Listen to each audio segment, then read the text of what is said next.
All right, good afternoon, everyone.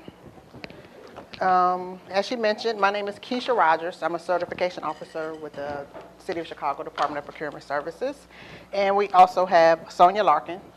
She's also one of our certification officers. So if any of you guys have ever called or come to the office, we're one of the people that answer the phones, they help you out with your questions and concerns and everything. So today we welcome you to the How to Be Certified workshop. This PowerPoint presentation is also online. So if anybody wants to go back and take a look at it, it's also online on our City of Chicago website /procurement. And you go to, I think it's What We Do, click Events and Outreach, click Descriptions in PowerPoint, and then go to How to Become Certified. So let's get started. So just give you a department overview of who we are. So the Department of Procurement Services is the contracting authority for the procurement of goods and services for the City of Chicago. We work together as a team and with our customers to guarantee an open, fair, and timely process by establishing, communicating, and enforcing superior business practices. DPS is what we do. DPS is committed to providing information, resources, and tools to assist you in your efforts to compete for City of Chicago contracting opportunities. So we accept and review new applications for certifications, recertification applications, which are every 5 years, and also annual no change affidavits.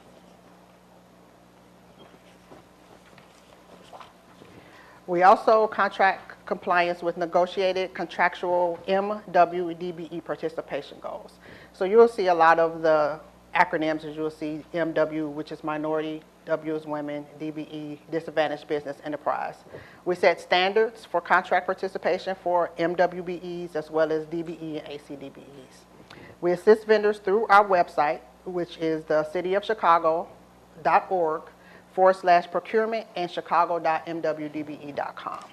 So that website, the chicago.mwdbe.com, is the website that you will go to actually sign up to submit your application.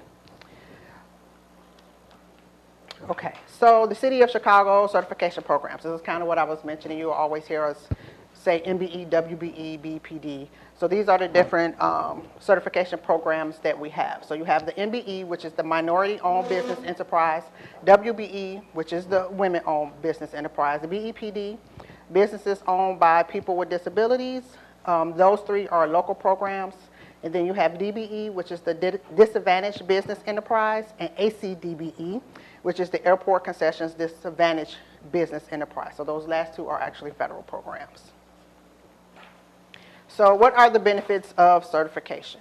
You might be saying, why should you be certified? So it provides visibility that once you're certified, once certified, your firm is listed in a directory. So that directory is online, which is accessible to the general public.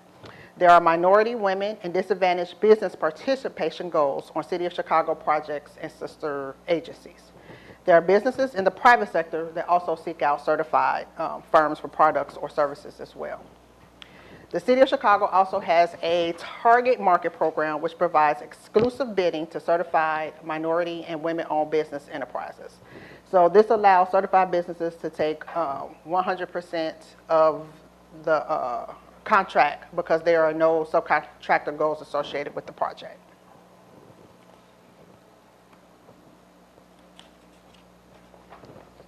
So do you qualify? Qualifying groups are African Americans, Hispanic, Asian, Native American, women, and persons with disabilities. Other individuals who can prove social and economic disadvantage. So if you feel that you fall under a disadvantaged qualifying group, then you can also go through the process of proving that you are disadvantaged. Do you qualify? You have to be a local business.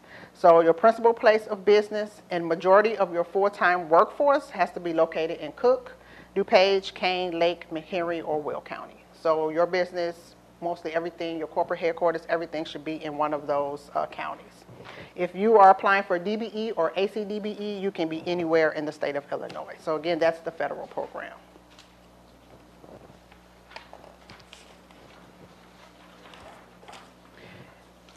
Also, your business has to be 51% owned, controlled, and managed by a minority, a woman, a person with a disability, or a socially or economically disadvantaged individual. For the MBE, WBE, you must not be an established business. So your gross receipts must not exceed 37.74. I actually believe that has increased. I think it's 38.11 now, million. Averaged over 3 years for non-construction firms. So if you're a construction firm, then you're subject to the Small Business Administration, their size standards, which is averaged over 5 years. So for non-construction, we look at 3 years. For construction, we look at 5 years. For the DBE, which is the federal program, you cannot exceed 23.98 million, or the SBA size standard averaged over 3 years. For DBE, so we look at which one is the lesser of the two. So if your SBA size standard is 15 million for DBE, then you can't go over the 15 million.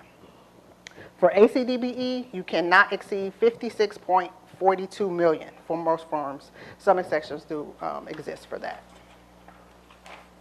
So still talking about, do you qualify? There's also something that we look at, which is the personal net worth standard.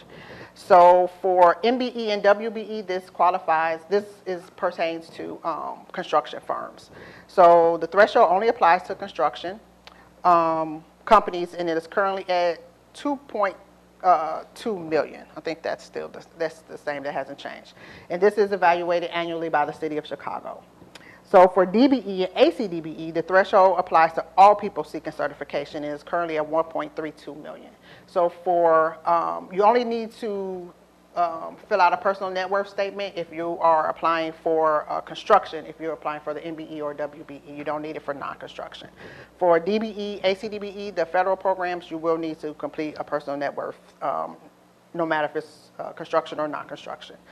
The calculation of personal net worth excludes the value of your primary residence and interest in a certified firm. So there is a personal net worth statement that you would complete and submit with your application, depending on the type of certification. The application process. So everything's online. Nothing is mailed in. You would, except for your payment, $250 fee.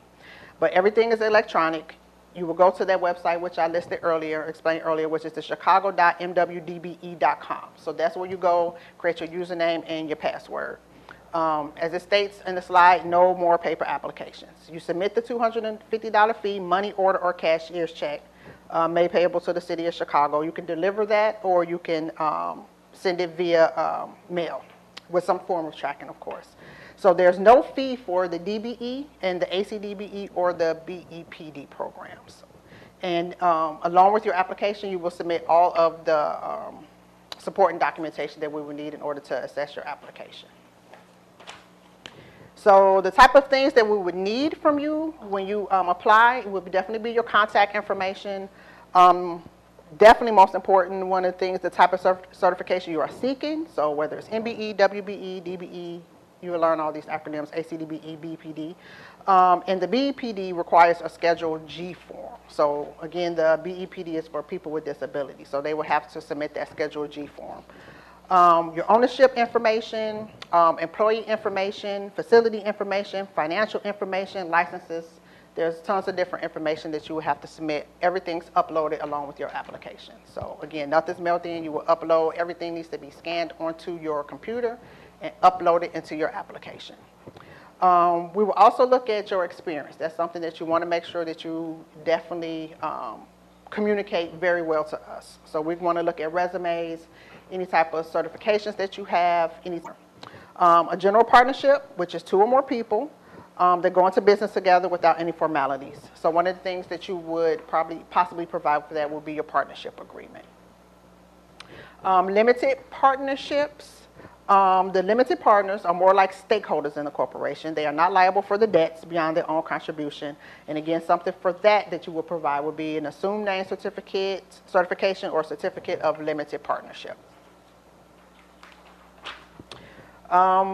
We also have corporations that qualify. So a corporation is treated as an entity completely separate from its shareholders. So it allows others to invest in the business without being liable for the debts of that business. So one of the most important things, we always look at the Secretary of State website. You need to be in good standing with the Secretary of State. So we definitely look at that. You will provide articles of incorporation. Again, this is for the corporations, certificates of incorporation, bylaws, copies of stock certificates, issue meeting minutes. So when you're filling out your application, it's going to kind of give you a list of the required and the mandatory documents, and kind of list this out for you so you would know the different type of things that you would need to provide to us. Some of the stuff might not pertain to you, which is fine. Or some people might be a startup business and they might not have all of that information, and we understand that. So if that's the case, then for something like that, you would just upload like on your company letterhead indicating your startup or whatever the case is and why you don't have those different documents. Another type of ownership information would be the limited liability company, LLC, pretty much partnerships that have a managing member or partner, and one of the things you will provide if you are LLC will be an operating agreement. So suppliers. Did it go? Yes. There we go. So a supplier must be a regular dealer, which is a firm that owns, operates, or maintains a store, warehouse, or other establishment in which material supplies, articles, or equipment are bought, kept in stock, and regularly sold or leased to the public in the usual course of business. So we have a supplier, distributor, broker policy that can be found online. So if any of you all think you fit under like a supplier or distributor or broker, you definitely want to take a look at that policy that's on our website. Distributors. Firms operating as a distributor are identified as having a direct relationship with the manufacturer to distribute its goods and products within a specified territory or region. The goods and/or products are not available or sold to the general public. You will normally have some type of distributor agreement or something that you will provide to us to demonstrate that you are a distributor. Brokers. Firms acting as a broker are not eligible for certification as an MBE or WBE. So if you're a broker, you cannot be an MBE or WBE. Brokers are a person or entity that fills orders by purchasing or receiving supplies from a third-party supplier rather than out of its own existing inventory, and provides no substantial service other than acting as a conduit between his or her supplier and his or her customer is considered a broker. So again, if you are a broker, you are not eligible for certification as an M or as a W. So what happens after your applications are submitted? So you've provided us with all of the information. Your process, it says it could take approximately 60 to 90 days from the day we receive all of the documents. It really takes maybe 90 days. We'll go with that's like the average, and that's from when we receive all of your documents. So you'll have a certification officer that's assigned to your application. They might send you requests for information. You respond to those. We have everything. At that point is when your 90 days starts. Your application is checked to make sure we have all documentation, as I mentioned, and your documents are thoroughly audited. If it should be signed, if it's not signed, we're going to send you a request for information asking for that signed documentation. So you have to make sure that anything that we're requesting, that you're sending it. If not, we're going to keep asking for it till we get it, and that delays the process. You may also receive a site visit. So that's pretty much where a certification officer or a field analyst will come out to your site, and we're going to just ask some questions. If you are like a trucking company or something, we might want to see where you are holding the trucks, and just kind of verify a lot of the information and kind of get a feel for you and your business. If you are approved for the MBE, WBE, BEPD, your certification is valid for 5 years. So in the first year you apply, then for the next 4 years you would do a no change affidavit, and then in the 5th year you will have to do a recertification, which is kind of going through the process all over again. There is something considered an expedited process, which is a recognition of outside certifications. Now it says expedited, but it's really not. Okay, it's just a shorter version because you're already certified with the Chicago Minority Supplier Development Council. also with the Women's Business Development Council. So if you're certified with one of those, there's a different application that you can complete. The application is the only one that is mailed in, okay? But it's, again, it says expedited, but we still do our due diligence. You will submit the information that you submit to those two organizations to us, but we can still ask for additional information if you go through, if you decide to go through that route for those. So maintaining your certification. As mentioned, all vendors have to submit an annual no change affidavit. So if you are M or W every year, outside of it's time for you to recertify, you should be submitting your no change affidavit. If there's no changes, it should be a real quick process for you. Again, this is something that's online as well. So just go in there, you're submitting the application if there's no changes. If there's changes, then you will submit that at that time in order to get the no change affidavit completed. So you must notify the Certification and Compliance Division regarding organizational changes, business name changes, and ownership changes within 10 business days of the change. So those are called material changes. So if you have any of those, when you go online, you would, before you even do your no change, if it's not time for your no change, if you have any of those changes, you have to let us know within 10 days. Again, all MBE, WBE, BEPD vendors must recertify every 5 years.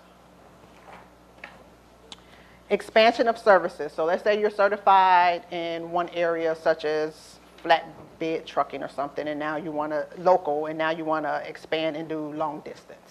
So that would be considered an expansion of services. And you would have to submit your request to us, include the additional areas that you want to be certified in, and include all supporting documentation. Again, it's an expansion is almost kind of like doing a new application because, again, we're going to make sure that you are qualified in these areas to be certified. So you would include required licenses, copies of future or present contracts, or any insurance that is needed. Sister agencies. This is a list of the different sister agencies that are available, as well as their contact information. Again, these I think it looks like you guys actually have a copy of it, but it's also online. So if you need any of the numbers for any of the sister agencies. So the top 10 reasons that applications are denied. Let's avoid these. So I can never pronounce this word, unsubstantiated or questionable ownership or control. So again, we want to know that you are in control of your business. So if we're asking you a question, we're not getting a straight answer, or we don't think that you are the actual owner, then that's a reason to be denied. Unclear description of critical functions and who is responsible. So it's an area in the application, I believe, that actually asks who performs certain functions. So you have to list who performs what. The company cannot substantiate where startup funds or expansion capital came from. So one of the things that you have to be able to provide to us is your equity contributions in the beginning. So if you started your company with $100, you need to be able to show where that $100 came from, whether it was your personal account or wherever. We need to have that information. Outside secondary employment takes the majority of the MBE, WBE, BEPD, DBE enterprises time each day. So we'll take a look at your personal tax returns, W-2s, 1099s to be able to see if you have another, like it says, another secondary employment that could take up most of your time, that might take you away from your current business. If the company is not located in one of the 6 county regions, as I mentioned. So you have to be within the 6 county regions in order to qualify for the M, the W, or the BEPD. Point of contact did not respond to requests for information in a timely manner. This one is pretty big. If your certification officer is trying to reach out to you, respond. Simple, right? Just respond to them. That helps the certification process. It helps the process to go faster. So the email that you provide, if you're applying for certification, check it frequently, because that's how you're going to get requests from us, is through email. Inconsistencies with the application firm name among various documents, problems with contracts, missing, incomplete, not signed, and executed by qualifying owners, or have no corresponding proof of payments. Required documents are not attached or no explanation is given as to why the documents are not available. So this goes back to if there's something that doesn't pertain to you, then you should be still uploading something in that section stating why it does not pertain to you. So I'm a startup, I don't have a bank account yet, or just whatever the case may be, so that we know why you're not providing us that information. Your tax returns are not submitted and signed. They have to be signed. I know it's the age where we don't sign our returns. Sign them before you send them to us and let it be done. We get the tax returns that are not signed, and we have to keep asking for them to be signed. So that's something that you want to make sure that you do, okay? So where to go for help? The Department of Procurement Services, which is where I'm at, where Sonia is at, which is in City Hall, 121 Northwest Ave, where we are, room 806 upstairs. And our phone number is 312-744-4900, option 1. So you want to hit option 1 for certification. Again, you will get a certification officer when you call. Now, we do have a consultant that's located at the Business Affairs office in room 800. Her name is Stephanie Edmond. Now, this is her phone number that you can call if you need her to kind of help you walk through the process. But at that point, you should have like your documents on like a USB. You should be kind of ready to upload them, and then she can kind of help walk you through the process. You can call her if you need help with that and make an appointment with her. So are there any questions?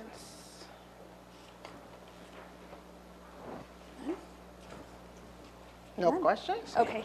Hold on a second. So I just established my business about a month ago, and I'm still working with my current employer because in my line of work, the WB is really what's going to help me get contracts. So if you get the WB application with me not having any contracts yet and still working for my previous employer, under the condition that I will leave as soon as I get WB certified, is this something that you would approve, or would it be a red flag? Or? Well, as far as saying approve, we would have to look at everything is a case-by-case basis. But just because you, like you said, if you have secondary employment, that's not a reason to not, that we would just automatically deny, okay? Because there are certain businesses that you might be able to work in the day and then have your business at night. So that wouldn't be a reason just to automatically, deny it. That's something that you could, but you would explain that. Okay. So that's something that's real important, that if you have a situation where, that you're not sure of something like that, that you really explain that to us, even if it's in a narrative, so that we understand. Or if your certification officer kind of questions something, that you respond to them via email, or, if they call you, that you respond to them and really explain the situation. So the not having a contract yet is not going to be an issue? No, that's fine, because we understand that startups don't have don't have contracts. So then it might be your experience that you might want to really, detail to us, so that we can understand that whatever Nexus code, which are the codes that you would apply for certification in, that you actually have the experience, the knowledge in that area, and you also want to make sure that you're proving that you are the owner of that company. So not having contracts, but whatever else that you can provide to show, your experience in that would be helpful. Okay.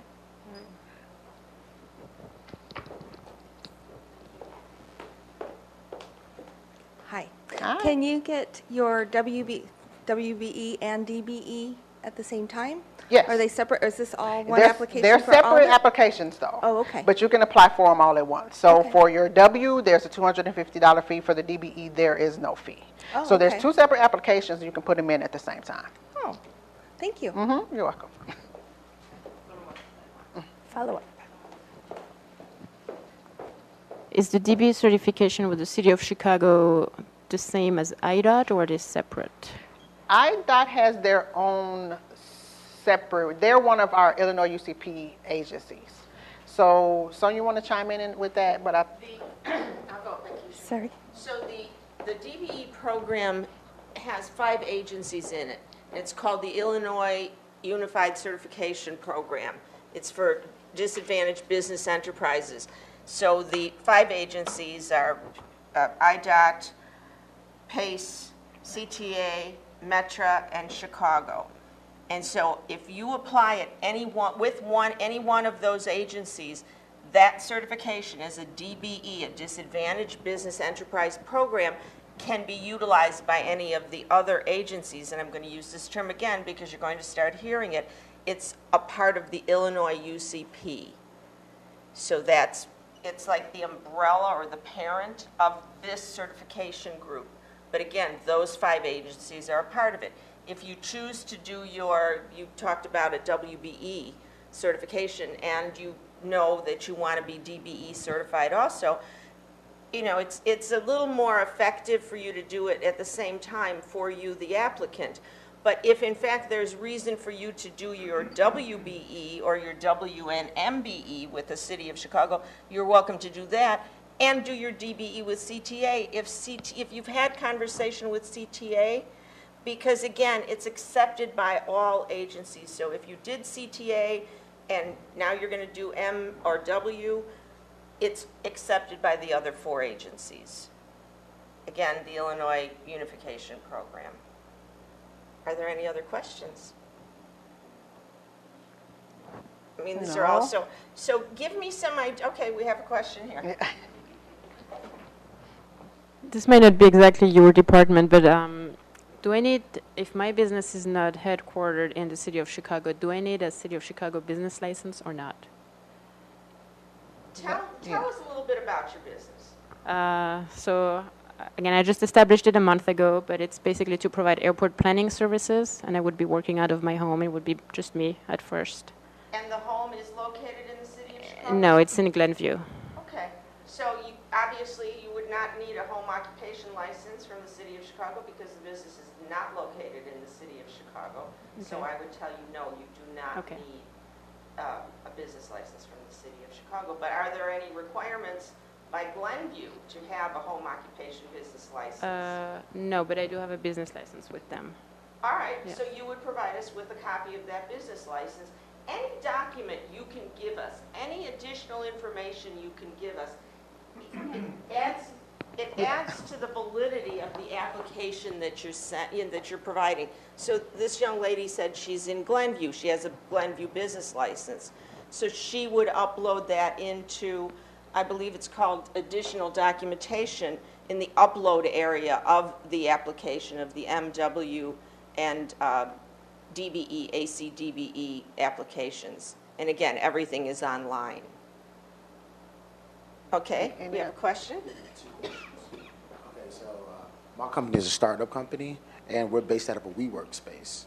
So instead of having an office, I have a WeWork space. So do I have to get a City of Chicago business license being based in a WeWork space? I don't know that. That's like 1871. That's like, okay, so that, I'm just gonna stand next to you. So that's like an 1871, well, WeWork, that's something I've not heard of, at least not tagged as such. Okay. Oh, okay. It is. It's up and coming. Okay. Like a virtual office? No, Yeah, well- it's like Oh. an incubator, for lack of a better term. Okay. Yes, thank you. Yes, so you're in an incubator. Now, when you become a part of this incubator, is there any documentation that you get that demonstrates that you go there to like build your business? Yeah, well, I have like a mailbox there with so all my like business mail comes there from my attorney and everything like that. I go there every day. They have a secretary.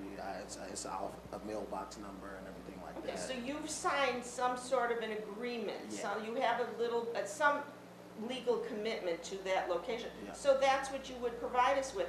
In the case of this gentleman, what he would do, and Keisha has used the word provide a narrative, you would provide a paragraph, a narrative, indicating what it is, what you're doing, that you're a startup, this is what I'm calling an incubator, and this is what you're doing, and here's the documentation evidencing that this is your firm's location.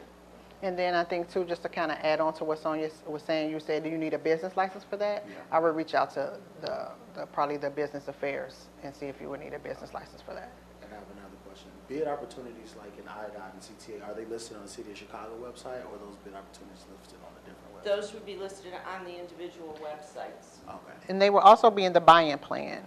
Right. I'm sorry, we're using the mic just because this is live streaming on YouTube, so we want whoever's watching, hearing not just the part, not just the speaker, but us as well. The buying plan is a forecast. So if it's already out on the street, it won't be in the buying plan unless it's captured like a couple quarters before. But the buying plan is a good way for you to start forecasting potential upcoming opportunities. But if it's a current opportunity that's out on the street, I would go directly to them on their site because they have separate procurement entities than we do. So on the buying plan, you need that on the Yes. Yeah, and the buying plan is also available on our website. Okay. There's one more question. My firm is both owned by a woman and Hispanic. We don't need dual certification, correct? Just like MBE and WMBE? Well, who's the majority We're owner? 50/50. Okay, because usually with the way that it goes with the regulations, the qualifying owner has to be 51 or more percent owned. Okay. So for the M or the W. So the woman should be, you know, if you wanted to get the W, she should be 51% or more owned. Or if you wanted, I'm not sure if the woman is a minority as well, then, you know, the minority, if you want to get your M, then you should be 51% more owned by the minority. Okay. Okay. Is that making any sense? Yeah, it makes, yeah. I mean, again, the program, as you saw Keisha in the PowerPoint, it stated that it needs to be 51% owned. You know, the one thing that we always emphasize is not only does it need to be 51% owned by either the minority woman-owned business or the BEPD, it needs to be owned and operated. That individual needs to not just be there as a figurehead, they need to be there running the day-to-day operations. So I don't know the structure of your firm, but if both of you were minorities, Hispanic, that could be viewed as a certifiable firm because you're going in for the MBE. Now, if you're going in for the MW and she's not a minority, then she could, well, she can't even apply for the W because she's not the majority owner of the business. Would that be clarified in, say, the operating agreement? No, that's a part of the program. Those are the rules and regulations of the program. You can look at the cheat sheet for this program are the definitions. If you have any quick questions, and there is a help text online, but the definitions of the program, which are online, those are the key phrases that you'll hear and you'll see utilized within the application as you go along to fill it out. Local business, minority, ownership, those are the types of things that you'll see in the definitions, and these are the types of things that are the requirements for the program itself and the application. Any other questions? I'm interested in knowing what professional services are usually on the bid opportunity list.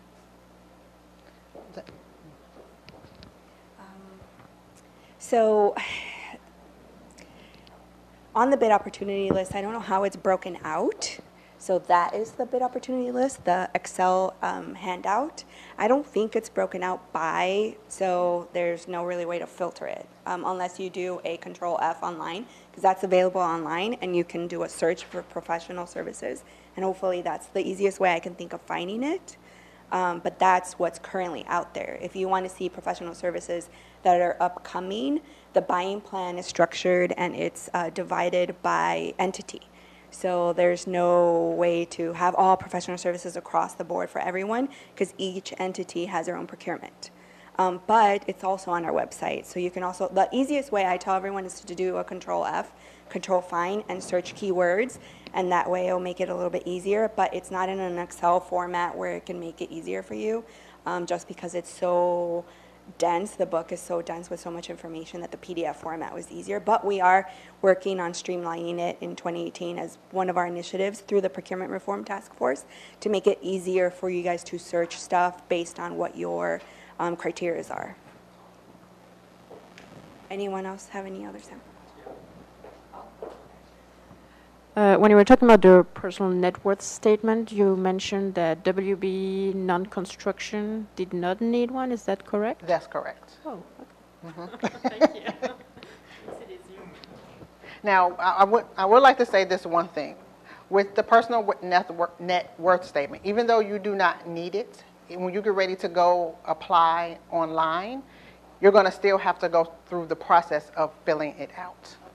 Okay, so just make sure if you get stumped when you get to that part, there will be an instance where you could give us a call or something, but you still have to fill it out, and it's pretty much like you're putting a blanket statement kind of there, because the system won't let you get past it, even though you would need it.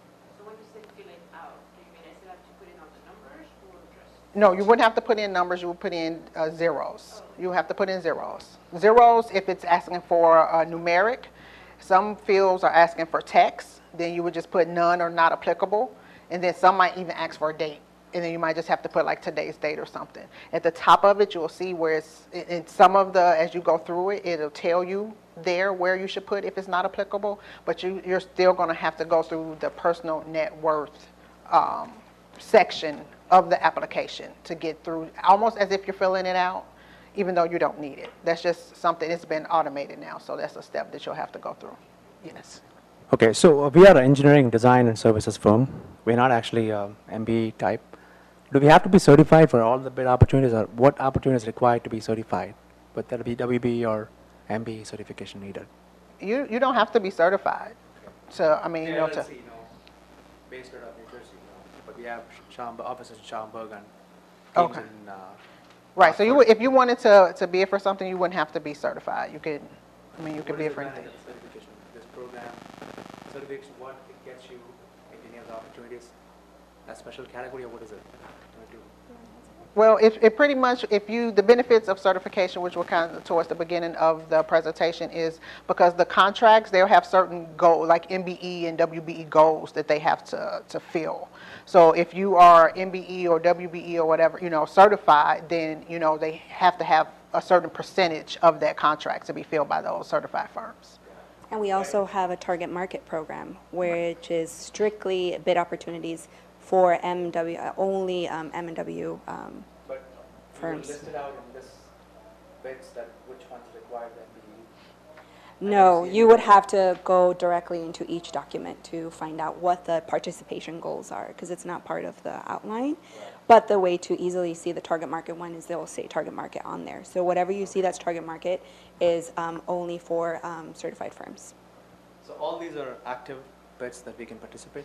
Yes, the bid opportunity list are the current bid opportunities that are out on the street that we're waiting for bid submittals from. You had a question? Okay. I actually have two questions. One is citizenship status something that's looked at, or? Yes. Yes, okay. So do you need to be a U.S. citizen to be certified? You would have to provide passport, birth certificate, ID, or something to show us what your status is. Okay, and then criminal history. I know the city of Chicago is doing a lot of We don't even look at that. reentry. I'm sorry? We don't look at criminal history. You don't look at criminal history? Okay. Nope. So it could be a great program for people who are trying to. Yeah, do we that. don't even look at that. We don't Rebuild. even consider Okay. that. Yep. Mhm. Great.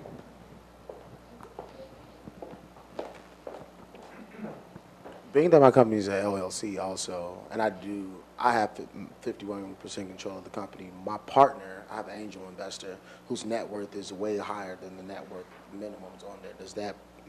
Would that affect negatively on me? What type of business is it? Is it construction? Yeah. You want to take that one?